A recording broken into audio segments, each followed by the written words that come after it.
Savaitinė Forex rinkos apžvalgą pristato Forex Faktorius. Dar kartelį sveikiname visus su atėjusiomis šventėmis, didžiausiamis metų šventėmis ir linkime visiems sėkmingų ateinančių naujųjų metų prekyboje. Apžvelgsime paskutinę šiais metais rinkos apžvalgą. Ateinantį savaitę, paskutinį šių metų savaitę yra pakankamai rami rinkose, nebus daug svarbių ekonominių pranešimų skelbiama. Išskyrus Kinijos rodiklius, tai yra gamybos sektoriaus užsakymo vadybininkų indeksas, kaip visada svarbus ir jau prognozuojama, kad gamybos sektoriaus PMI rodiklis smuks iki 50. Ir tai žymės, kad būtent gamybos sektorius Kinijoje pradeda stagnuoti. Ir iš tikrųjų daugiausia tai galbūt neigiamai gali lemti žaliavinių valiutų judėjimą, tačiau nesant svarbių naujienų iš Amerikos, itin svarbių pranešimų iš Amerikos, išskyrus vartotojų pasitikėjimo rodiklius, daugiau reikėtų kliautis ateinančią savaitę techninę analizę, žiūrėti būtent į techninę analizę.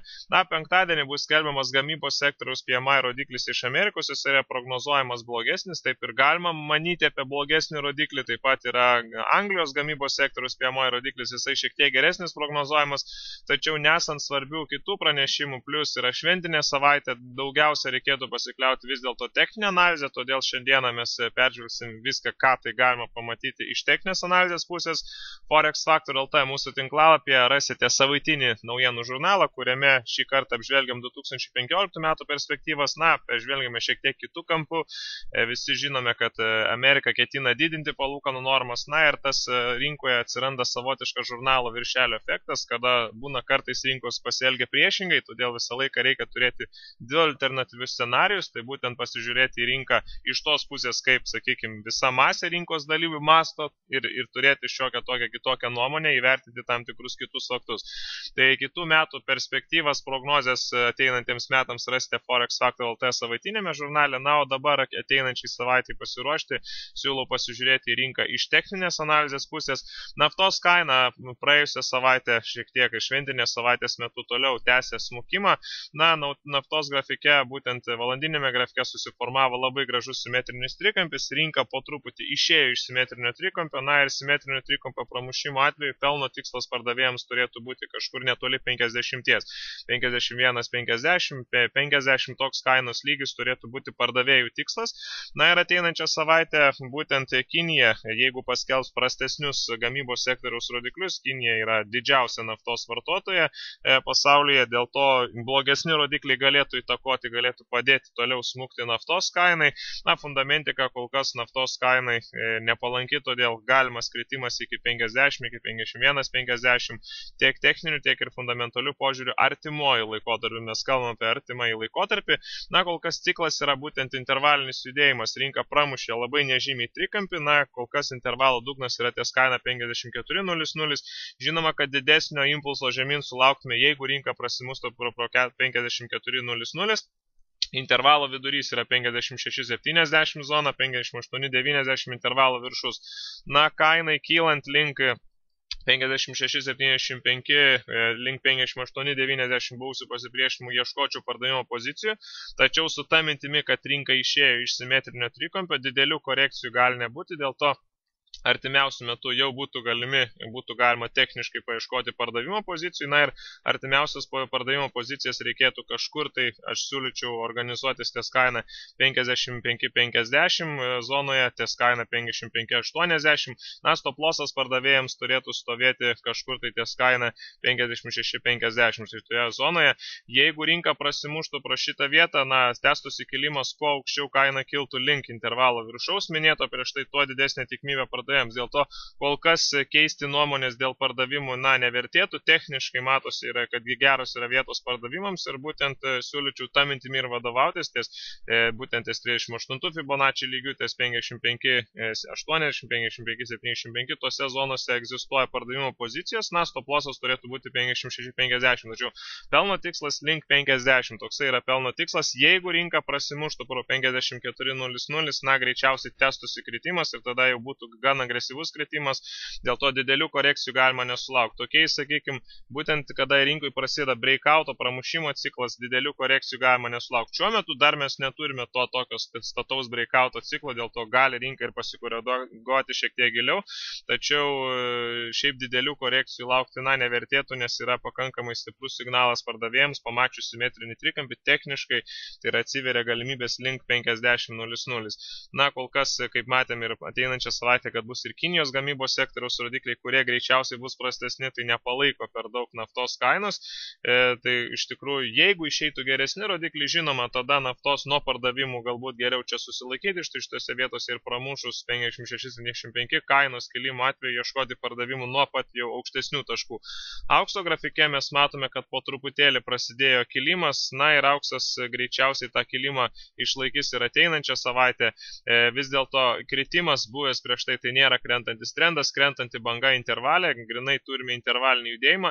Jeigu rinka prasimuštų pro štai šito platėjančio kanalo žemumas 1.170, tada tuomet mes sulaukime kritimų iki 1.140. Prieš tai buvusių dugnų, tai yra labai toks galimas scenarius, tačiau nuo pat intervalo dugno, kaip ir vyksta dabar, prasidėjo kilimas ir tas kilimas greičiausiai tęsis iki pat 1.250 būtent intervalo viršaus. Na, žinoma, bus pasipriešimas 1.225, 1.220, tačiau kritimų atveju nedidelių korekcijų metu šiuo epizodu pagal dabartinį kainos elgesį būtų galima ieškoti pirkimo pozicijų ir būtent ties kaina 1.185, ties kaina 1.175 tose zonose būtų pravartu ieškoti pirkimo pozicijų su 2:1 bent jau pelno nuostolio santykiu, kadangi mes turime ciklą intervalą, tai nėra agresyvaus trendo ciklas, tai nėra tendencija, dėl to didesnių korekcijų metu ieškoti pirkimo pozicijų, žinoma, kilimo metu pakilus kainai iki 1.225 ieškočiau jau pardavimo pozicijų, vėlgi su 2:1, 3:1 pelno nuostolio santykiu, kadangi ciklas tai yra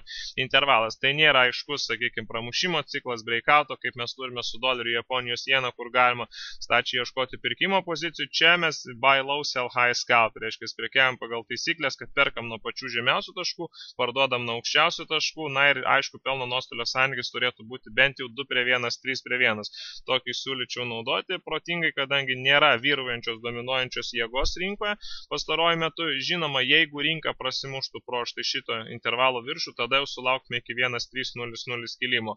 Tai 1.300, ten jau bus pakankamai stiprus pasipriešimas, nuo jo vėlgi bus galima ieškoti pardavimo pozicijų. Dėl to ir pirmoji kitų metų pusė yra kol kas tęsiasi intervalinis judėjimas, nematome stataus pramušimo, jeigu rinkui vyktų status pramušimas į viršų, tada galėtume ieškoti pirkimų agresyviausiuose taškuose. Dabar pirkimus reikėtų ieškoti nuo žemiausių taškų, pardavimų nuo aukščiausių taškų.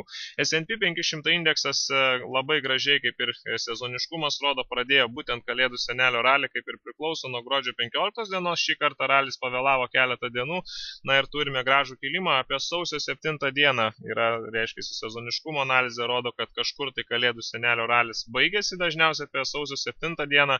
Na, iš tikrųjų, Kalėdų senelio ralis galėtų pasibaigti jau ir ateinančią savaitę, jeigu Kinijos rodikliai būtų prastesni.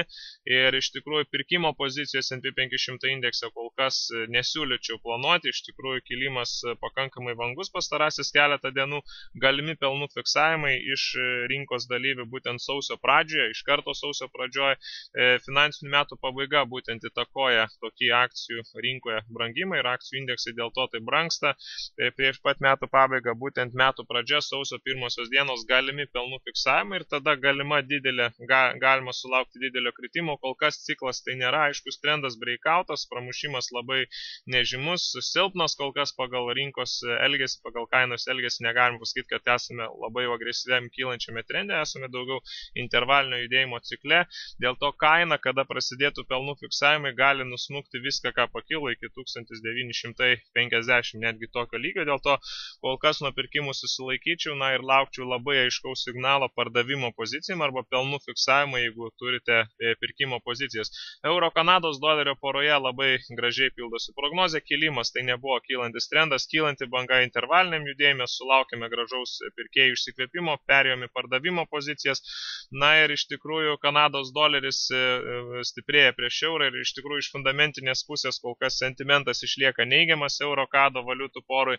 Kanados centrinis bankas iš tikrųjų pastaruoju metu šiek tiek įspėjo rinkos dalyvius dėl to, kad neskubės didinti palūkanų normos, tačiau jeigu sakykime, Amerikos situacija ir toliau gerės, jeigu Amerikos rodikliai gerės, Kanados doleris euro atžvilgiu turėtų stiprėti. Na, fundamentaliai Kanada yra stipresnėje padėtinė negu euro zona ir prisiminkime, kad sausio mėnesį Europos centrinis bankas ketina įvesti papildomus monetarinius stimulus, Kanada papildomų stimulų kol kas neketina imtis, dėl to fundamentaliai euro Kanados dolerio poroje sentimentas išlieka neigiamas, dėl to daugiau didesnių korekcijų metu kol kas ciklas yra intervalinio judėjimo, dėl to kainos kritimo atveju link 3,900 galimi čia ir pirkėjai, šitoje vietoje pirkėjai koncentracija su 2:1, 3:1 pelno nuostolio santykiu, vis dėlto artimiausių metų kilimo atveju, didesnės korekcijos atveju ieškočiau pardavimo pozicijų, tai ties kaina 4,200 būtų galima ieškoti pardavimo pozicijų, ties kaina 4,300, tai yra geros vietos dvigubų viršūnių susiformavimo metu ieškoti pardavimo pozicijų. Jeigu rinkos atidarimo metu pramuštų iš karto buvusią žemumas, būtų galima užeiti į pardavimo pozicijas jau ir agresyviau iš karto. Jeigu Kinijos rodikliai išeitų prastesni, galima didesnė korekcija ir būtent ties kaina 4,300, va čia jau kažkur tai būtų galima ieškoti pardavimo pozicijų, būtent pardavėjų spaudimo kainos žemyn. Doleris Japonijos jena tęsia kilimą, na ir iš tikrųjų kol kas kilimui, kodėl kaina neturėtų kilti, nelabai matau priežasčių. Fundamentaliai Šinzo Abe ministras pirmininkas išlaikė daugumą parlamente, jisai ketina daryti visus stimulus, kiek prireiks, spausti centrinį banką, tai Šinzo Abe centrinio banko vadovas, tai yra Kurodė centrinio banko vadovas, greičiausiai imsis visų papildomų priemonių, kokių tik prireiks, kad tik tais, reiškia, skatintų dar didesnį infliacijos augimą ir bendrai ekonominį atsigavimą.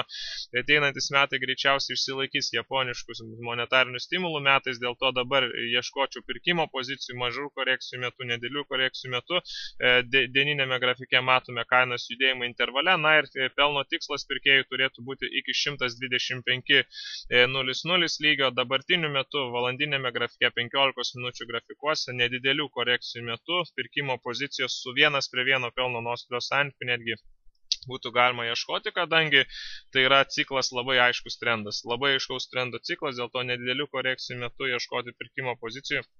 Na, būtų, manau, protingas pasirinkimas. Australijos doleris formuoja pleištinę struktūrą, na ir iš tikrųjų yra labai svarbus apatinis magnetas, apatinis pasipriešimas 8.100, 8.075, šitoje zonoje galimas Australijos dolerio įsikvėpimas. Na, Kinijos naujienos ateinančią savaitę, dėl to, jeigu jos išeitų blogesnės, galimas Australijos dolerio pasitikrinimas link buvusių žemumų, link 8.075, jeigu rinka bandytų suformuoti naują žemumą, tai yra pramušti pleištą žemyn, labai dažna situacija, kad tokie pramušimai žemyn yra melagingi, na ir toje zonoje jau būtų galima ieškoti pirkimo pozicijų su 2:1, 3:1 pelno nuostolio santykiu. Na, pirkėjų tikslas turėtų būti iki 8.200 kažkur tai minimaliai toksai pelno nuostolio santykis, būtent pagal pleištinę struktūrą. Kainos elgesys dabartiniu periodu būtent jau rodo, kad po truputį buliai perima kontrolę iš meškų, netgi rinkos atidarimo metu, netgi nesulaukus Kinijos naujienų, jau drįsčiau užeiti pirkimo poziciją. Dabartinių netgi metų kaina atrodo grinai bulių dominavimas, rinkui paspaudimai žemyn, kiekvienas paspaudimas žemyn baigėsi bulių spaudimų į viršų, turime aukštėjančių žemumų struktūras, na ir jeigu rinka koreguotus link 8.100, čia ieškoti pirkimo pozicijų dabartinių metų vėlgi galimos, jos su nedideliu stoplosu, žinoma, reikėtų prekiauti, kadangi prekyba yra grinai prieš trendą, todėl pelno nuostolio santykis turėtų būti bent jau 3:1, na jeigu rinka sugalvotų pramušti, sakykime, štai šitą viršūnę 8.130, čia atsivertų didesnės kilimo galimybės ir iki 8.200. Toks būtų pirkėjų tikslas. Na, iš tikrųjų, prieš trendą jau būtų galima užeidinėti šioje poroje. Jeigu Kinijos rodikliai išeitų blogesni ir rinka pradėtų agresyvų kilimą, tai yra priešingai reaguotų į naujienas, tai yra būtų signalas apie trumpo laikotarpio tendencijos pasikeitimą poroje.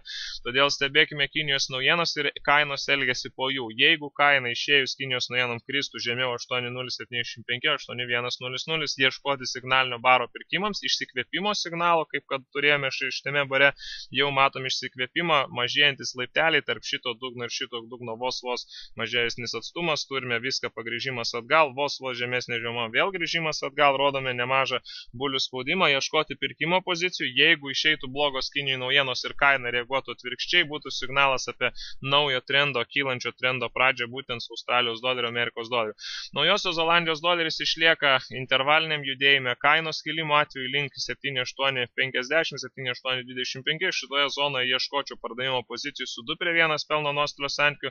Na, o dabartiniu metu mes matome pakankamai agresyvų bulių spaudimą į viršų kainos, tai dėl to kilimo vos nedėlių korekcijų metu kainos grįžimo atveju link valandinio grafiko dugnų ieškočiau pirkimo pozicijų su 2:1 pelno nuostolio santykiu. Netgi rinkos atidarymo metu būtų galima nedidelės korekcijos metu 2:1 pelno nuostolio santykių nupirkti. Kilimų vietos yra iki 7,825, 7,850.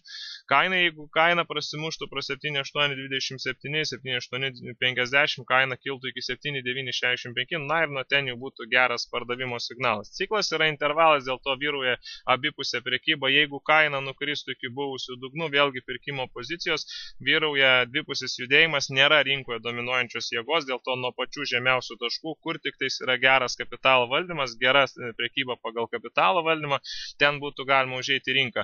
Euro svaro poroje mes pamatėme pagaliau simetrinio trikampio pramušimą, labai gražiai pasikoregavo rinką, na ir pelno tikslas pardavėjams turėtų būti iki 76,00 ir dabartiniu metu tiesiog nedidelių korekcijų metu ieškočiau pardavimo pozicijų, jeigu rinkos atidarimo metu koreguotis iki 78,50, 78,40 toje kainoje būtų galimi pardavimai, jeigu prasimuštų rinką pro buvusios žemumas 7,810, tai iš karto būtų galima užeiti į pardavimo pozicijas. Žinoma, pardavėjų pirmas tikslas yra 77,75. Na, jeigu pramuštų štai šitą žemą, tada iki 76,00 toks būtų pardavėjų tikslas. Svaras doleris poroje mes matome, kad kritimas tęsiasi, gražus tęsiasi kritimas po svaro išėjusių prastesnių rodiklių. Rinka išėjo pagaliau iš tos intervalinės struktūros, na ir dabar nedidelių korekcijų metu, kad ir rinka darytų, kad ir šiek tiek didesnės korekcijas, turime kanalinį judėjimą, na ir dabar jau tikslas pardavėjams turėtų būti iki 54-53,00. Pakankamai ilgalaikiškas kritimo tikslas galimas, dėl to nedidelių korekcijų metu būtent ties kaina 55,90, 56,00, 56,20 kilimo atveju ieškočiau signalo su 2:1, 3:1 pelno nuostolio santykiu, užeiti į rinką su pardavimo pozicijom. Dabartinis kilimas 15 minučių grafike tai nėra kylantis trendas, kylanti banga krentančiam trendė, dėl to jeigu tik pamatytume meškų perimtą kontrolę rinkoje, būtent pramušimo atveju 5,535 su 3:1 pelno nuostolio santykiu būtų galima užeiti į rinką su sell pozicijomis. Tai yra pakankamai neblogas pelno nuostolio santykis, dėl to šią porą stebėti apsimoka. Kanados doleris su Japonijos jena, taip pat valiutų pora pakankamai agresyviai tęsianti kilimą po didesnės korekcijos.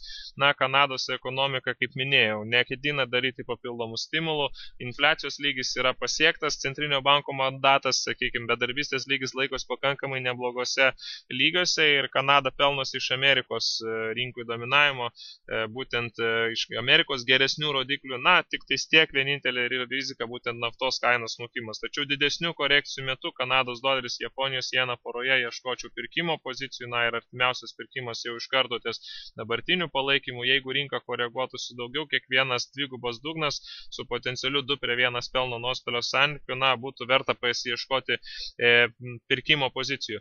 Euras doleris poroje. Euras doleris jisai tęsia kritimą, kaip ir matėme ir praėjusią savaitę. Na, euro dolerio pardavėjų pelno tikslai dar nėra pasiekti. Pardavėjų pelno tikslai turėtų būti iki 1,21002050 kažkur tai toje zonoje. Ties 2,00 greičiausiai prasidės euro dolerio didesnis kilimas. Dėl to dabartiniu metu ieškoti pardavimo pozicijų verta, nedidesnių korekcijų metu ieškoti pardavimo pozicijų. Jeigu pamatytume didelį breakoutą viršų, būtų signalas, kad kritimo trendas pasibaigė ir turėtumėm jau didesnės korekcijos pradžią. Tačiau dabar pardavėjų tikslas yra 1,2150. Pirmas tai būtų pardavėjų tikslas, tada yra 2,100, na ir po to jau yra 1,200. Tai iš tikrųjų ties tais lygis reikėtų jau žiūrėti, kaip kaina elgsis, ties 1,2100 kritimo atveju žemiau 2,150 link 2,100 jau ieškočiau pirkimo pozicijų štai šitoje zonoje, tai su 2:1 pelno nuostolio santykiu būtų galima užeiti pirkimo pozicijas. Na, jeigu pramuštų 2,100, tada jau ties 2,00 ieškočiau pirkimo pozicijų. Dabartiniu metu, sakykime, kilimo atveju ateinančią savaitę, jeigu kaina pakiltų iki 2,220, 2,250, ieškočiau pardavimo su 2:1 pelno nuostolio santykiu. Jeigu Kinijos naujienos išeitų blogos, greičiausiai euros doleris ir toliau tęs smukimą ir būtent ieškoti pardavimo pozicijų yra protingesnis scenarius negu kad eiti į pirkimo pozicijas. Jeigu Kinijos naujienos blogos, pardavimo atveju fiksuotis pelną ties 2.100 būtų protingas toks pelno nuostolio santykis su nedidelė rizika iki 2.100 ieškoti pardavimų, na, o nuo ten jau būtų galima ieškoti 2:1, 3:1 atšokimų prieš tendenciją užėjimui. Dolerio indeksas taip pat artėja prie išsikvėpimo, dolerio indeksas artėja prie 90-50, štai šitame lygyje tarp 90 ir 90-50 mes matome, kad rinka yra ties intervalo viršūnėmis. Jeigu rinka bandytų tą 90-50 zoną pramušti, greičiausiai būtų melagingas pramušimas į viršų. Dėl to dolerio brangimas po truputį artėja prie išsikvėpimo, dolerio indeksas pats. Dėl to atsargiai reikėtų ieškoti euro dolerio porai pardavimų. Pardavėjai neužilgo pasieks pelno tikslus, 2.150 visai netrukus lygis gali būti pasiektas 2.100 taip pat. Dėl to, kuo artėsime arčiau tų lygių, tuo didėja tikimybė sulaukti būtent apsisukimo rinkoje. Tai tiek svarbiausio epizodo ateinančią savaitę. Linkime visiems sėkmingos prekybos ir sėkmingai pradėti ateinančių metų pradžią.